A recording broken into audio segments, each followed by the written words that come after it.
है, इनके साथ में जहां पर ये लोग आए हैं इनको सुरक्षित वापसी लाने, और ये निरंतर अभी चलेगा जी। तो मेरा ये मानना है कि जब तक प्रवासी कामगार और श्रमिक पूरी तरह सुरक्षित होकर के आ नहीं जाता है, सेटल नहीं हो जाता है, तब तक लॉकडाउन में किसी भी प्रकार की कोई शिथिलता देने में हम लोगों को कठिनाई होगी।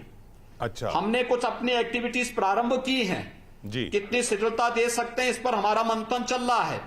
भारत सरकार की एडवाइजरी का या वहां से आने वाली गाइडलाइन का हमें इंतजार है। जो भी इस संबंध में आवश्यक निर्देश मिलेंगे उसका पालन हम उत्तर प्रदेश में करेंगे, लेकिन हम किसी भी प्रकार का वह रिस्क नहीं लेना चाहते हैं जिससे कम्युनिटी इन्फेक्शन का कारण जो बने।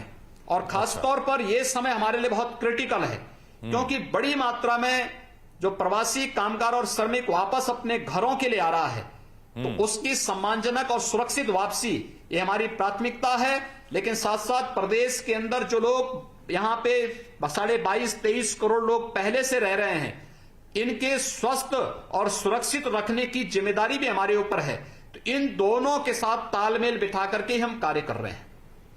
यानी जो आपकी बातों से लग रहा है वो ये जो बहुत क्रिटिकल समय जैसा आपने कहा, तो केंद्र सरकार के दिशा निर्देशों के इंतजार के बाद ही कुछ फैसला होगा। लेकिन आप मानते हैं कि यूपी में चुनौती बड़ी है क्योंकि लोग बाहर से आए हैं। अब ये जो बाहर से आए हैं, ये गांवों तक कोरोना ना फैले, उनको रोकने के लिए क्या किया जाएगा? गांव के बाहर क्वारंटीन सबको करना है क्या? उसमें कोई नियम बनाए जाएंगे?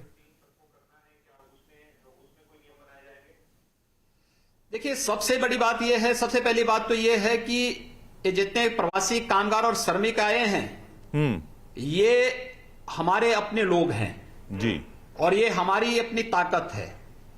इसलिए हम उसको किसी के साथ भी किसी का भी अनादर न हो, ये हमारी पहली प्राथमिकता है। ठीक। दूसरा, हम उन्हें लेकर के आ रहे हैं सुरक्षित रूप से। पहले जनपद में क्वारंटाइन सेंटर में उन्हें ले जा रहे हैं। क्वारंटाइन सेंटर में ले जाकर के वहां पे पूरा हेल्थ, उन्हें भोजन आदि की व्यवस्था देकर के उनकी व्यवस्था पहले की जा रही है। फिर क्वारंटाइन सेंटर से सुरक्षित अपने वाहनों से हम उन्हें होम क्वारंटाइन के लिए उनके गांव तक पहुंचा रहे हैं। जिनके पास घर की व्यवस्था है उनको घर तक पहुंचा रहे हैं अगर वो स्वस्थ है। अगर जिसके पास घर नहीं है या जो व्यक्ति सस्पेक्टेड है या अस्वस्थ है, उन्हें हम क्वारंटाइन सेंटर में ही रख रहे हैं।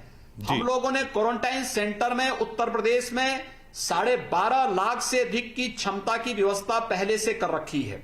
ठीक है। और यह व्यवस्था हमारे पास है, लेकिन हम लोग क्वारंटाइन सेंटर को भी खाली करते जा रहे हैं और सैनिटाइज करते जा रहे हैं। हम इन्हें निरंतर इनका स्क्रीनिंग करने के साथ ही उन्हें हम होम खाद्यान्न का पैकेट देकर के, राशन किट देकर के उन्हें उनके घर पे होम क्वारंटाइन के लिए भेज रहे हैं।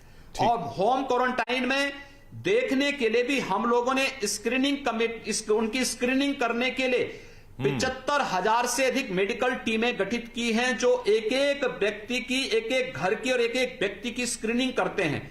आप अनुमान करिए कि अब तक हमने 3.25 करोड़ से अधिक लोगों की स्क्रीनिंग की है उत्तर प्रदेश में, ऐसे लोगों की जो हॉटस्पॉट्स हैं और जो हमारे यहां माइग्रेंट लेबर आई हैं, इन सभी को लेकर के हमने की है। क्वारंटाइन सेंटर में जो लोग हमारे पास हैं, इन क्वारंटाइन सेंटर में रहने वाले लोगों की हम जांच कर रहे हैं पूल टेस्टिंग के माध्यम से। पहले 5-5 की पूल टेस्टिंग हमने यहां पर प्रारंभ की थी, यूपी ने पूल टेस्टिंग प्रारंभ की थी। देखिए, हमने टेस्टिंग की क्षमता को भारत सरकार के सहयोग से काफी बढ़ाया है। पहले हमारे पास केवल 50 टेस्ट करने की क्षमता थी, आज हमारे पास 5,000 टेस्ट करने के लिए 26 लेबोरेटरी हमारे पास मौजूद है उत्तर प्रदेश के अंदर। हमने अब इस व्यवस्था को की है कि पहले हमने एक एक सैंपल लेते थे, उसका टेस्ट करते थे। बाद में हमने 5-5 की पूल टेस्टिंग शुरू की, अच्छे परिणाम आए। अब भारत सरकार ने हमें अनुमति दी है, हम 10-10 की पूल टेस्टिंग करने जा रहे हैं।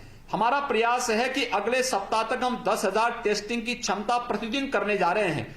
इसमें 5,000 हॉटस्पॉट्स के लिए होंगे और 5,000 माइग्रेंट जो लेबर हमारी आ रही है, इनको हम करेंगे। तो ये टेस्टिंग की क्षमता बढ़ा करके हम लोग अधिक से अधिक लोगों के उपचार की व्यवस्था करेंगे। इसके अलावा उत्तर प्रदेश ने, हमने अपने प्रदेश में कोविड के लेवल 1, लेवल 2, लेवल 3 के हॉस्पिटल की क्षमता बढ़ाई है। आज के दिन पर हमारे पास 55,000 से अधिक बेड हॉस्पिटल में मौजूद हैं। 75 के 75 जनपदों में ऑक्सीजन की सुविधा भी है और वेंटिलेटर की सुविधा भी हमारे पास आज के दिन पर है। इसलिए समस्या न उपचार की है न व्यवस्था की है। समस्या केवल लोग अपील पर ध्यान दें और सरकार की व्यवस्था के साथ सहयोग करेंगे तो कहीं किसी को हम कष्ट नहीं होने देंगे, समस्या कहीं नहीं आने देंगे। अच्छा, अब ये दुकानें